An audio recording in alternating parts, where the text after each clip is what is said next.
तो पिछले क्लास में हम लोग ये देखे थे कि किस तरह से मानव कॉपी बंदर से विकसित होकर के होमो सेपियंस पे आ गया। अब उसके बाद क्या है, होमो सेपियंस बन गया मानव, तो उसके बाद फिर क्या हुआ?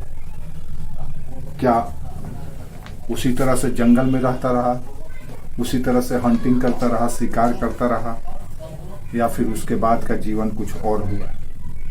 इसका अध्ययन भी हमारे लिए जरूरी है। तो इसीलिए जब आप प्री हिस्टोरिकल पीरियड की बात करते हैं तो जब मानव के उत्पत्ति और विकास की बात कर लेते हैं तो उसके बाद उसके जीवन में जो समय समय पर परिवर्तन आया है उसको भी हम लोग को समझ लेना है कि कैसे क्रमबद्ध तरीके से धीरे धीरे मानव आज जिस जगह पे है वो अल्ट्रा मॉडर्न मानव है। तो क्या अल्ट्रा मॉडर्न मानव अचानक बन गया?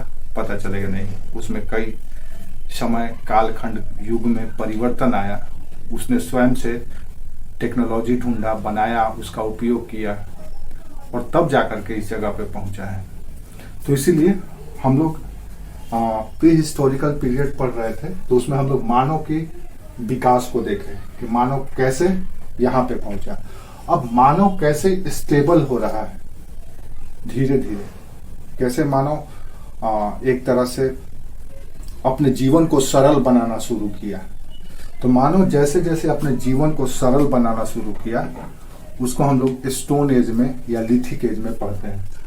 तो अभी तक हम लोग देखें कि मानव का विकास कैसे हुआ। अब हम लोग देखते हैं कि जो मानव अपने जीवन को सरल बना करके आज जिस मुकाम पर पहुंचा है उसकी विकास देखते हैं। तो सबसे पहला जो विकास का चरण है उसको हम लोग कहते हैं पाषाण काल। लिखते चलना है, पाषाण काल।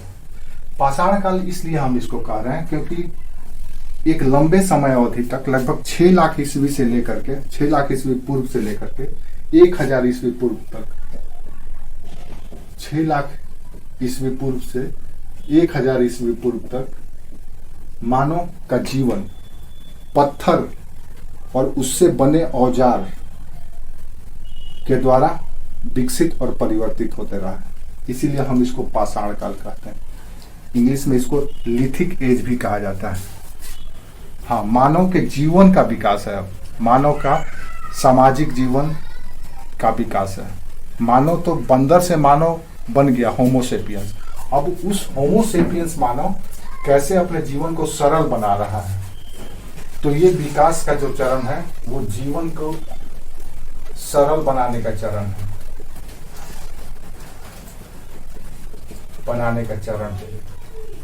क्या है ये? पाषाण काल। उसके बाद आएगा धातु काल। जब मानव पत्थर को छोड़कर के धातुओं का प्रयोग करने लगेगा तो जीवन और सरल हो जाएगा। तो पाषाण काल के बाद जब मानव धातु काल में आ जाएगा तो मानव का तीव्र गति से विकास होगा, उसका जीवन तीव्र गति से सरल होता चला जाएगा। और आज भी हम लोग धातु काल में जी रहे हैं क्योंकि सब कुछ मेटल से बना रहे हैं और उसी से तकनीक बना रहे हैं और तकनीक के माध्यम से हम अपने जीवन को उत्तरोत्तर सरल बनाते चले जा रहे हैं। हाँ, 6 लाख ईस्वी पूर्व से 1000 ईस्वी पूर्व तक हम इधर लिख दे रहे हैं, नीचे लिख दे रहे हैं। पाषाण काल 6 लाख ईस्वी, यहां दिख रहा है, दिख रहा है 6 लाख ईस्वी पूर्व से 1000 बीसी तक ये पाषाण काल है। यानी कि इसको लिथिक एज भी कहा जाता है। इंग्लिश में इसको लिथिक एज कहा जाता है, LITHIC, लिथिक एज यानी पाषाण काल। यानी 6 लाख ईस्वी पूर्व से लेकर के 1000 ईस्वी पूर्व तक मानव का जो जीवन था वो पत्थर के से संचालित होता था। यानी कि उसके जीवन को सरल बनाने में जो सबसे अहम रोल निभाया था वो पत्थर था। पत्थर काहे के लिए भाई? जीवन को सरल बनाने का मतलब क्या है? सबसे पहले तो ये समझ लीजिए, हमने कहा कि जीवन को सरल बनाना है, तो जीवन को सरल बनाने का मतलब क्या है? यहाँ पे जीवन को सरल बनाने का मतलब ये है कि उसे भोजन के लिए, उसे शिकार के लिए, उसे वस्त्र के लिए, उसे अपनी सुरक्षा के लिए उसे अपने आवास के लिए, समझ में आया, और उसे अपने तकनीक के लिए, टेक्नोलॉजी के लिए, सब के लिए पत्थर की आवश्यकता थी। कब से कब तक? 6 लाख से 1000 ईस्वी पूर्व तक। यानी होमोसेपियंस मानव या आधुनिक मानव जिसको हम कह सकते हैं, वो आधुनिक मानव का जीवन का सरल बना लिथिक से या स्टोन से। इसीलिए हम इसको स्टोन एज कहते हैं, पाषाण काल कहते हैं, क्योंकि उसी पत्थर से ही उसका सब कुछ बनता था। अब उसने टेक्नोलॉजी बनाया, मान लो तकनीक बनाया। किस चीज का तकनीक भाई? तो तकनीक बनाया उसने कि उसने सपोज कोई कुल्हाड़ी बनाया या गंडासा बनाया, सब कुछ पत्थर से बनाया। भोजन के लिए यही कुल्हाड़ी, यही गंडासा से भोजन वो अपना तैयार करता था। कैसे? तो वो जंगली जानवर, मछली, पक्षी, सबको मारता था इसी पत्थर से। हथियार बनाता था, ये सब तीर या भाला, इस तरह के हथियार बनाता और मार करके अपना भोजन संग्रहित करता था। शिकार भी इसी से करता था। वस्त्र भी इसी स्टोन से बनवाता था। मारा हुआ, शिकार किया हुआ पशु के चमड़े से अपना वस्त्र बनाता था। सुरक्षा के लिए कोई जानवर, जीव जंतु उस पर हमला ना करे, कोई दूसरा कबीला या कोई दूसरे जनजाति के लोग उस पर हमला ना करे, तो इसके लिए वो इसी पत्थर का अपना हथियार बनाता था। आवास इसी पत्थर के गुफा में, पत्थर को काट करके या 2 पत्थरों के बीच के गैप में आवास बनाता था। तो मानव का जीवन, संपूर्ण जीवन पूरी तरह से पत्थर के द्वारा निर्धारित था। अब आज हम कहते हैं कि मेटल युग है, धातु का युग है। तो धातु का युग है, यानी आज देखिए, तो आज अगर इस जगह पर पत्थर के जगह पे अब हम लोहा का इस्तेमाल करने लगे हैं। लोहा है, स्टील है, और भी जितने भी धातु हैं आप सोच लीजिए। उसके जगह पे हम एल्युमिनियम है, तो वो अब हम इस्तेमाल करने लगे हैं। सब कुछ औजार वगैरह उसी से बनाते हैं। भोजन के लिए भी हम उसी का उपयोग करते हैं, जैसे हल हुआ, फाल हुआ, उसी से हम अन्न का उत्पादन करते हैं, कृषि करते हैं। शिकार अब हम बहुत कम करते हैं, तो शिकार हमारे जीवन में न के बराबर रह गया है। वस्त्र के लिए भी आज भी हमारे पास देखिए, तो सब के सब जितने भी वस्त्र बनाने के यंत्र होते हैं, मशीन होते हैं, वो सब के सब धातु से ही बनते हैं। आपके जो टेक्नोलॉजी है, तकनीक, अगर तकनीक की बात करें तो चाहे किसी भी तरह का टेक्नोलॉजी है, चाहे स्पेस टेक्नोलॉजी है, अंतरिक्ष तकनीक हो, यानी अंतरिक्ष में जाने के लिए, दूसरे प्लेनेट में जाने के लिए, उसके लिए भी aircraft, missile, rocket, research centre वगैरह सब के सब किस चीज से बनाए जाते हैं? धातु से बनाए जाते हैं। दूसरा, कोई भी तकनीक, अगर आप मोबाइल यूज कर रहे हैं, लैपटॉप यूज कर रहे हैं, फोन यूज कर रहे हैं या कुछ भी चीज यूज कर रहे हैं, सब के सब किसी न किसी धातु का यूज किया जाता है। सोना का, चांदी का, यूरेनियम का, प्लेटिनम का, हर एक तरह का जितने भी मेटल है। तो तकनीक आज धातु से बनता है और उसी से यूज किया जाता है। पहले पत्थर का बनता था। तो भोजन के लिए भी हम आज धातु का प्रयोग कर रहे हैं। शिकार नहीं कर रहे हैं तो उसके जगह पर एडवेंचर करते हैं, तो परिवहन, शिकार के जगह पे आप इसको रख सकते हो परिवहन, यानी कि आने जाने का साधन जो है, चाहे रेल हो, बस हो, कार हो, मोटरसाइकिल हो, जो भी हो, या हवाई जहाज हो, सब के सब किसी न किसी धातु से बने हुए हैं। उसी तरह से वस्त्र बनाने के लिए भी हमें जो रॉ मटेरियल चाहिए वो भी हम भूमि से प्राप्त करते हैं, जिसके लिए हमें धातु चाहिए। और वस्त्रों को सूत की कताई और बुनाई यानी वस्त्र के रूप में बनाने में भी हम तकनीक का उपयोग करते हैं, और वो तकनीक हमारा बना होता है धातु से। सुरक्षा के लिए भी हमारे पास जितने भी साधन हैं, चाहे किसी भी स्तर का हो, एयर डिफेंस सिस्टम हो या हवाई सुरक्षा हो, सतह के सुरक्षा हो, जल की सुरक्षा हो, यानी हर एक लेवल पे, व्यक्तिगत लेवल पे बंदूक से लेकर के और सरकारी लेवल तक, मिसाइल तक, सब के सब कहीं ना कहीं धातु के बने हुए हैं। आवास के लिए भी आज हमारे लिए धातु ही जरूरी है। लोहा नहीं होगा तो घर नहीं बनेगा।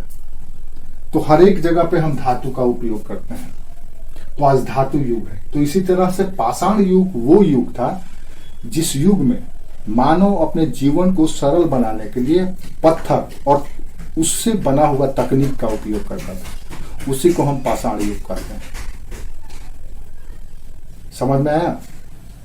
तो पाषाण युग का मतलब, लिथिक एज का मतलब ये समय 6 लाख ईस्वी पूर्व से लेकर के 1000 ईस्वी पूर्व तक मानव का जीवन उस पत्थर के द्वारा ही निर्धारित होता था। अगर ये पत्थर को हटा दिया जाए तो मानव बस बंदर और उसमें अंतर बने रह जाता और मानव उसी स्तर पे रह जाता। आज जिस मुकाम पे पहुंचा है नहीं पहुंचता। इसीलिए आपके यहाँ पत्थर को पूजा जाता है। पत्थर को पूजने के कारण ही यही है कि आपके जीवन को इसी पत्थर ने सरल बनाया है। और जब जब मानव ने पत्थर को अपने इच्छानुरूप आकार देने की कोशिश किया है, उसका जीवन परिवर्तन हुआ है। इसलिए हम पत्थर की मूर्ति बनाते हैं, क्योंकि मानव जीवन का जो क्रांतिकारी परिवर्तन हुआ वो इसी स्टोन के वजह से ही हुआ, पत्थर के वजह से ही हुआ। और आज भी हम पत्थर का उतना ही उपयोग समझते हैं। अलग अलग तरह का पत्थर, कोयला भी तो पत्थर ही है, यूरेनियम भी एक तरह से पत्थर ही है, रॉक ही है। तो चट्टान का उपयोग या स्टोन का उपयोग मानव जीवन में हमेशा रहा है। और इसी स्टोन से सब कुछ मिलता है, इसी रॉक से सब कुछ मिलता है। चाहे किसी भी तरह का चीज ले लीजिए, सब कुछ इसी से प्राप्त होता है। तो इसीलिए हम इसको स्टोन एज कहते हैं, क्योंकि यहाँ पे मानव का समस्त जीवन इसी से निर्धारित हुआ। आज हम धातु युग में हैं। इसके बाद से हमारा धातु युग शुरू हो गया है। लोहे का प्रयोग शुरू हो गया, पत्थर का प्रयोग न के बराबर हुआ। धीरे धीरे धीरे धीरे मानव लोहा से फिर अलग अलग धातु खोजने लगा। सात चांदी, सोना, टीन, पीतल, तांबा, कांसा, कई तरह के धातुओं का प्रयोग मानव धीरे धीरे करने लगा। लेकिन सबसे पहले कांसे का किया, फिर तांबे का किया, फिर लोहे का किया। तो धातु युग आ गया, मेटल युग। तो ये पाषाण युग क्या है, क्यों है, समझ में आया? तो जीवन के हर एक क्षेत्र में इस पत्थर का उपयोग किया जाता था। पत्थर से ही सब कुछ होता था। क्लियर है? क्लियर है? अब इस पाषाण, हाँ वेरी गुड। अब इस पाषाण युग को देखते हैं।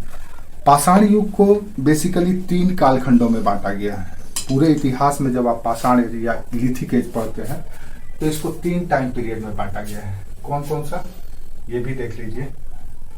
सबसे पहला है पूरा पाषाण काल, यहां पे बनाते हैं। सबसे पहला है पूरा पाषाण काल, लिखते चलना है। पूरा पाषाण काल। दूसरा पीरियड है मध्य पाषाण काल, और तीसरा काल है नौ पाषाण काल। वेरी गुड, 9 पाषाण काल। ये 3 टाइम पीरियड में बांटा गया है। पूरा पाषाण काल का टाइम है 6 लाख ईस्वी पूर्व से लेकर के 10,000 ईस्वी पूर्व तक। 6 लाख ईस्वी पूर्व से लेकर के 10,000 ईस्वी पूर्व तक। अब इस पूरा पाषाण काल को भी 3 भागों में बांट दिया गया है। सबसे पहला निम्न पूरा पाषाण काल। निम्न पूरा पाषाण काल या लोअर लिथिक एज, या आप कह सकते हो, हाँ लोअर लिथिक एज ही करिए। निम्न पूरा पाषाण काल, इसको पूरा पाषाण को पेलियोलिथिक एज कहा जाता है। पेलियोलिथिक एज,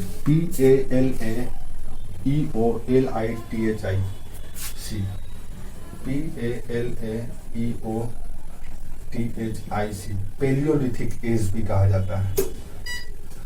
पेलियोलिथिक एज या पूरा पाषाण काल 3 भाग में बटा है। निम्न पूरा पाषाण काल, मध्य पूरा पाषाण काल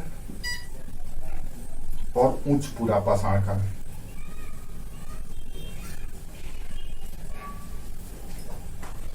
अब ये जो विभाजन है ये हम इसलिए कर रहे हैं क्योंकि इन सबों के कालखंड में मानव जीवन में अलग अलग परिवर्तन, अलग अलग विशेषता रहा।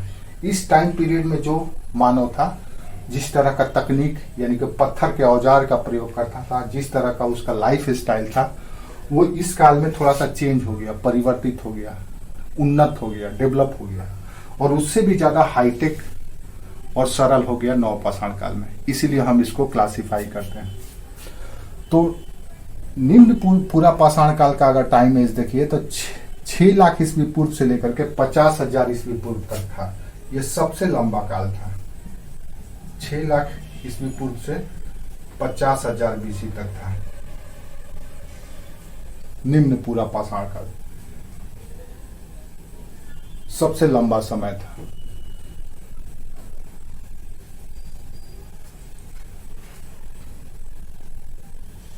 बोलो।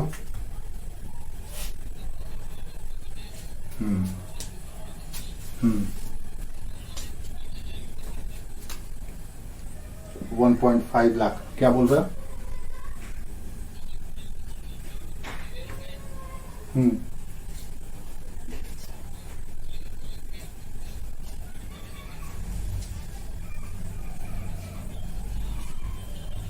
हाँ, तो ये पूरा पाषाण काल 8,000 या 10,000 रखो, वेरिएट करता है अलग अलग जगह पे, अलग अलग देश में। 10,000 मोटा मोटी रखो तो हमको यहां तक 10,000 मिलेगा। 10,000 के बाद इधर मिलेगा मध्य पाषाण काल।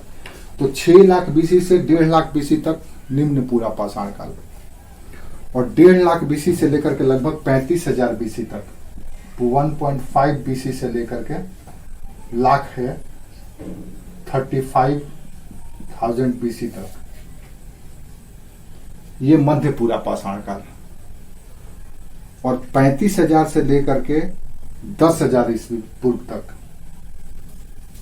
35,000 बीसी से 10,000 बीसी तक, ये उच्च पूरा पाषाण काल। तो हो गया ना 6 लाख से 10,000, 6 लाख पूरा पाषाण काल 6 लाख ईस्वी पूर्व से 10,000 ईस्वी पूर्व तक का काल है। 6 लाख ईस्वी पूर्व से लेकर के 10,000 ईस्वी पूर्व तक। अब एक पूरा पाषाण काल को 3 वर्ग में बांटती है। तो ये ऐसे समझ लो, आपकी पूरे जीवन की आयु कितनी है? तो हमने कहा भाई 70 ईयर्स। हम बोले भाई रमेश की आयु कितनी है पूरी? तो पता चला कि 70 साल। तो 70 साल में हमने बांट दिया कि भाई ये जो निम्न पूरा पाषाण काल है, इसको हमने कह दिया कि बाल्यकाल से लेकर के किशोर अवस्था तक, ये हो गया 15 वर्ष की या 18 वर्ष की आयु तक। मध्य पाषाण यानी 18 वर्ष से लेकर के हम कर दिए 65 वर्ष की आयु तक, या आप कह सकते हैं 18 से लेकर के 50 वर्ष की आयु तक हमने कह दिया कि ये उसका मध्य पाषाण काल है, यानी युवा अवस्था है। और उसके बाद वृद्धावस्था सीधे, तो 50 से लेकर के 70 तक, ऐसे हमने बांट दिया। ये एज, पेलियोलिथिक एज या पूरा पाषाण काल को हमने एक व्यक्ति के एज की से तुलना करके बता दिया कि ऐसा आप समझ सकते हैं कि जैसे मानव का एज को हम लोग क्लासिफाई करते हैं। कैसे करते हैं? शिशु अवस्था, फिर बाल्य अवस्था, फिर किशोरावस्था, फिर युवा अवस्था, फिर अधेड़ अवस्था, और उसके बाद वृद्धावस्था। तो उसी तरह से पाषाण काल को हम 3 भाग में बांट दिए हैं: निम्न पूरा पाषाण काल, मध्य पूरा पाषाण काल और उच्च पूरा पाषाण काल। समझ में आया? अब ये जो टाइम है, ये जो ईयर है, इसको लेकर के कंफ्यूजन मत रखो। कहीं पे 8,000, कहीं पे 9,000, ये मिलेगा क्योंकि अलग अलग इतिहासकारों ने अलग अलग जो साक्ष्य मिला है उसके आधार पर एक एवरेज निकाला है। आप मोटा मोटी याद रखो कि 6 लाख पहले वर्ष पहले से लेकर के 10,000 तक का काल को हम पूरा पाषाण काल कहते हैं। ये टाइम आपसे क्वेश्चन नहीं पूछा जाएगा कि कितने से कितने वर्ष तक का था, ये क्वेश्चन नहीं पूछा जाएगा। ये हम इसलिए बात कर दिए क्योंकि ताकि आपको थोड़ा सा दिमाग में रहे कि कब से कब तक। अदरवाइज यहाँ से कोई सवाल आपसे नहीं पूछे जाएंगे ईस्वी, इसीलिए इसको लेकर के ज्यादा पैनिक नहीं होना है, ठीक है। अब आता है कि मध्य पाषाण काल। ये मध्य पाषाण काल का जो टाइम पीरियड है ये लगभग 10,000 ईस्वी पूर्व से लेकर कर लगभग 4,000 ईस्वी पूर्व के काल को माना जाता है मध्य पाषाण काल। 10,000 ईस्वी पूर्व से 4,000 ईस्वी पूर्व तक के काल को माना जाता है मध्य पाषाण काल। इसको कहा जाता है मेसोलिथिक, इसको पेलियोलिथिक, इसको मेसोलिथिक, MESO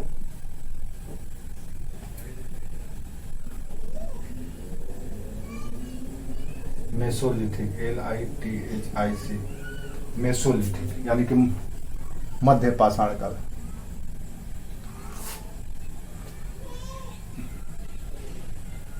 मध्य पाषाण काल का बताया है, कहाँ बताया है? मध्य पूरा पाषाण काल का बताया है,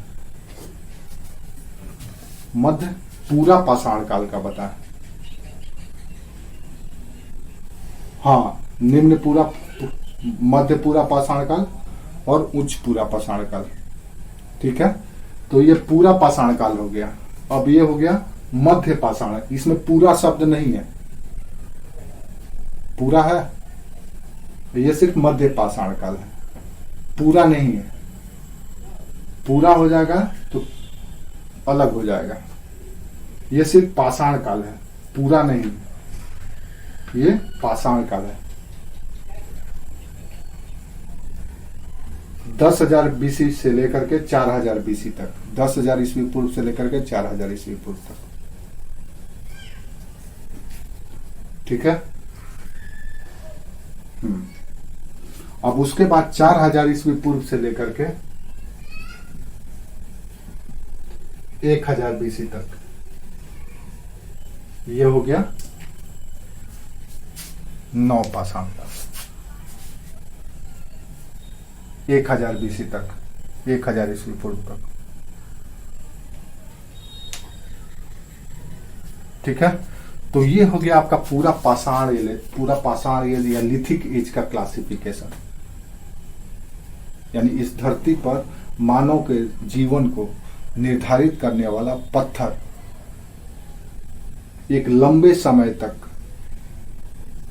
दिशा निर्देशित करता रहा, इसीलिए हम इसको लिथिक एज कहते हैं या पाषाण काल कहते हैं। अब उस पाषाण को भी जब सर्वाधिक पत्थरों का उपयोग किया जाता था हर एक गतिविधि में, तो उसको हम निम्न पाषाण काल कहते थे। इस समय के मानव का जीवन जटिल था, जीवन को जीने में बहुत कष्टदायक था, क्योंकि तकनीक उतना प्रयोग नहीं। बोलो, ये पूरा पाषाण काल 6 लाख ईस्वी पूर्व से लेकर के 10,000 ईस्वी पूर्व तक, 6 लाख ईस्वी पूर्व से लेकर के 10,000 ईस्वी पूर्व तक। वर्ष, ये जो आप लोग वर्ष देख रहे हैं इसको रटने की जरूरत नहीं है, आपसे नहीं पूछा जाएगा, ठीक है। हाँ हाँ हाँ हाँ हाँ हाँ हाँ, बिल्कुल बिल्कुल बिल्कुल बिल्कुल बिल्कुल। इसको और ऐसे भी इसको याद करने से कोई फायदा नहीं है, ये आपसे नहीं पूछा जाएगा कब से कब तक। लेकिन मोटा मोटी बात, अगर कोई शरारती आयोग होगा जो आपको परेशान करना चाहता हो तो वो पूछ दे, तो आपको ये एक अप्रोक्स डाटा याद रहना चाहिए कि इस टाइम से इस टाइम तक। तो मान लो दे दिया कि पूरा पाषाण काल या पेलियोलिथिक एज कब से कब तक का है, तो आपको पता होना चाहिए कि हाँ 6 लाख ईस्वी पर पहले से 10,000 तक। अब अगर 6 लाख ईस्वी पूर्व से 10,000 की जगह पे यहाँ 8,000 दे दे, 9,000 दे दे, तो भी कोई फर्क नहीं पड़ता है। लेकिन आपको पता ही नहीं रहेगा तो कैसे समझेंगे? तो इसीलिए हाँ, इसको हम ये करते हैं, ठीक है। और नेक्स्ट है मेसोलिथिक या मध्य पाषाण काल। यह है 10,000 ईस्वी पूर्व से 4,000 ईस्वी पूर्व। और लास्ट, हाँ, जो लास्ट पीरियड है इसको नियोलिथिक कहा जाता है या नौ पाषाण काल, जो 4,000 ईस्वी पूर्व से लेकर के 1,000 ईस्वी पूर्व तक था। इसी टाइम पीरियड में आपको सिंधु घाटी सभ्यता मिलेगा, इंडस वैली सिविलाइजेशन। हाँ, इसमें दो चीज मिलेगा, एक तो सिंधु घाटी सभ्यता मिलेगा जो 2,500 से लेकर के 1,500 तक था, और उसके बाद मिलेगा आपको वैदिक पीरियड, वैदिक काल। ये दो टाइम, हाँ, ये दोनों टाइम नौ पाषाण काल का दोनों सभ्यता रिप्रेजेंट करता है। हम लोग आगे पढ़ेंगे, जब ये पाषाण काल पढ़ लेंगे तो सबसे पहले इसी को पढ़ेंगे, सिंधु घाटी सभ्यता, जो भारत का फॉर्मल सिविलाइजेशन ये था या औपचारिक सभ्यता था, जो पूरे भारत के को रिप्रेजेंट करता था। और उसके बाद फिर वैदिक काल, जब मानव और ज्यादा तरक्की कर लिया और यहाँ पे अब रिसर्च करने लगा मानव। वैदिक काल में मानव, हाँ हाँ, नासा अभी भी रिसर्च किया रहा था। तो यहाँ के जो वेद है, वेद में का वैदिक काल जो है वो रिसर्च पीरियड है मानव का, तरह तरह का तकनीक खोजा जा रहा है। ठीक है, उसी का उत्तरोत्तर हम लोग जनरेशन है जो आज इस जगह पे पहुंचे हुए। ठीक है, तो ये है पाषाण काल के बारे में हमको क्लासिफाइड, हमको समझ करके रखना चाहिए था। अब इसमें ये जो हम बात किए, अब इसके अलावा अब हमको क्या जानना है? तो सबसे पहले तो हम ये जो पूरा पाषाण काल का फिगर देखें, जो पेलियोलिथिक एज देखें, 6 लाख से लेकर के 1,000 ईस्वी पूर्व तक, इस दौरान ये जो अलग अलग टाइम पीरियड क्लासिफाई किया गया है, ऐसा क्यों किया गया है? आपके मन में क्या लगता है, क्यों ऐसा हमने इसको अलग अलग कर दिया? पूरे को हम लोग सिर्फ पाषाण काल ही कहते हैं, मध्य पाषाण काल, नव पाषाण काल करने का क्या जरूरत था? कुछ तो कारण होगा जो इसको हम अलग अलग कर दिए, सेपरेट कर दिए। तो ऐसा कौन सा वजह था, ये हमको जानना चाहिए। आपके मन में कुछ आ रहा है क्यों ऐसा हम लोगों ने किया, क्यों इसको हम मध्य पाषाण काल, नव पाषाण काल में बांट दिए?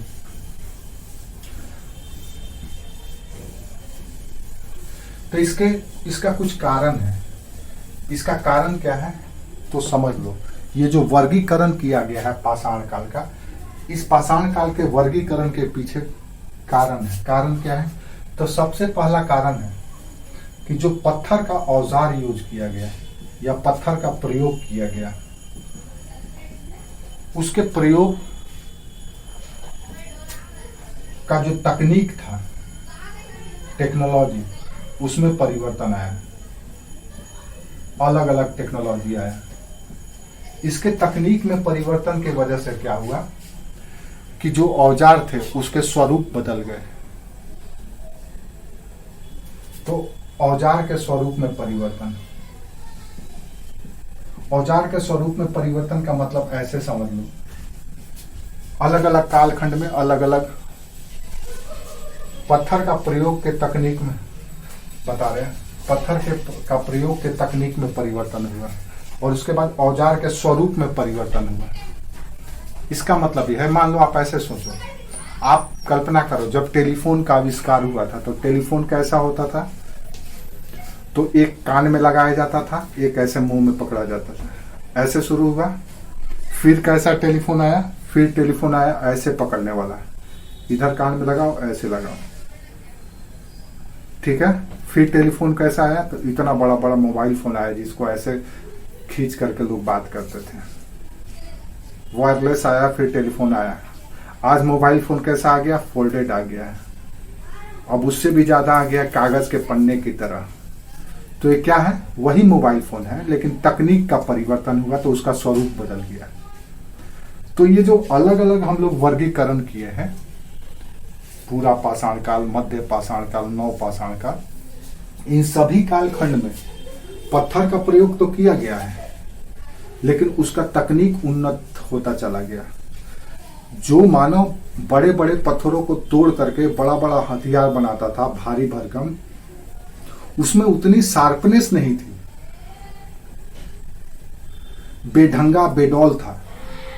तो जब बेडौल से थोड़ा सा और बेहतर हुआ तो वो मध्य पाषाण काल हो गया।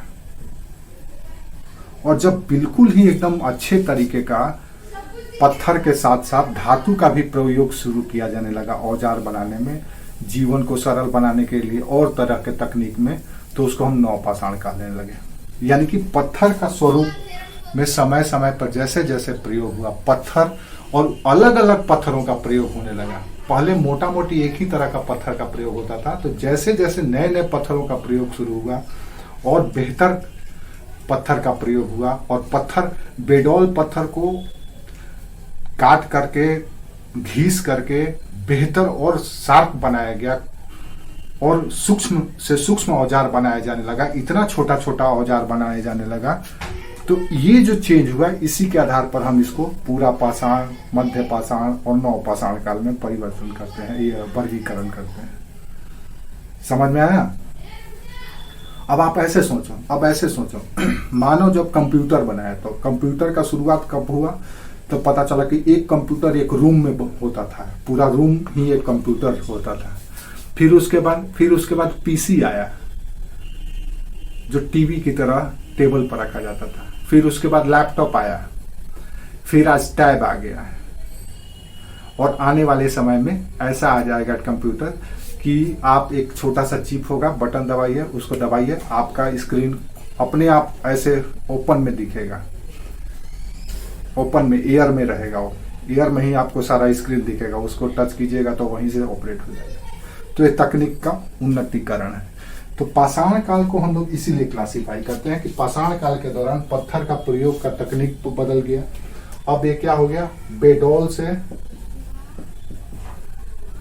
सूक्ष्म हो गया, इसका स्वरूप भी बदल गया। स्वरूप बदलने से क्या हुआ कि ये विभिन्न प्रयोग में विभिन्न तरह का प्रयोग इसका होने लगा। स्वरूप बदलने से, मान लो पहले पत्थर, हम इतना बड़ा पत्थर से औजार बनाए, फिर इससे थोड़ा सा छोटा बनाए, फिर इससे एकदम छोटा छोटा औजार बनाने लगे, जैसे तीर का नोक भी बनाने लगे, कुल्हाड़ी छोटा सा बनाने लगे, बड़ा सा गंडासा भी बनाने लगे, छेनी बनाने लगे, हथौड़ी बनाने लगे, छीलने वाला बनाने लगे, सब कुछ बनाने लगे। प्लस जो पत्थर पहले यूज करते थे उससे बेहतर पत्थर यूज करने लगे। पहले वाला पत्थर एक शिकार करने के बाद या 2 बार यूज करने के बाद टूट जाता था, अब उससे ज्यादा मजबूत पत्थर का यूज करने लगे। इसीलिए हम इसको अलग अलग टाइम पीरियड में बांटे हैं, ठीक है। और जब नवपाषाण काल का बारी आता है तो सूक्ष्म तकनीक के साथ साथ हम क्या करने लगे? धातु का भी प्रयोग शुरू कर दिए नवपाषाण काल में। मतलब पत्थर भी है और दूसरा धातु भी, कांसा भी प्रयोग करने लगे। भारत में सबसे पहले कांसे का प्रयोग शुरू किया गया, कांसा धातु का। उसके बाद लौह, उसके बाद ताम्र धातु का प्रयोग किया गया। तो धातु और पत्थर दोनों का उपयोग किया जाने लगा। जब आप सिंधु घाटी सभ्यता में देखेंगे जो नवपाषाण काल का है, तो उस समय देखेंगे कि पत्थर का भी औजार है, धातु का भी औजार है। जैसे आज भी मानो नवपाषाण काल में देखो, आज भी मानो धातु युग में है, लेकिन गांव देहात में जाकर के देखो पत्थर का उपयोग होता है। सीलबट्टा, आटा पीसने का जाता है, धान कूटने का, अच्छा आटा पीसने वाला आपके घर में नहीं, हाँ धान कूटने वाला ढेकी, वो भी, और भी कई तरह के औजार आपको मिलेगा। पत्थर का प्रयोग किया गया, धातु का प्रयोग भी हो रहा है, पत्थर का भी प्रयोग हो रहा है। तो पत्थर का प्रयोग आज भी हो रहा है। आज भी जाओगे तो आटा चक्की होता है, तो उसको पीसने के लिए उसमें पत्थर का ही ये लगा होता है पट्टा, वो घिसता है, गेहूं को वही चला पीसता है। तो आज भी हम पत्थर का प्रयोग कर रहे हैं, लेकिन साथ में धातु का भी प्रयोग कर रहे हैं। तो इसीलिए हम इसको नवपाषाण काल कहते हैं।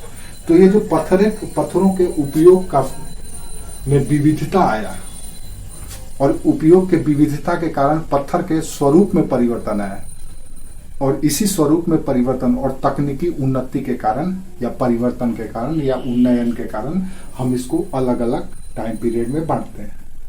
समझ में आया? ये क्यों हम बांटते हैं? पूरा पाषाण क्यों बांटते हैं, मध्य पाषाण क्यों बांटते हैं, नव पाषाण? क्लियर है?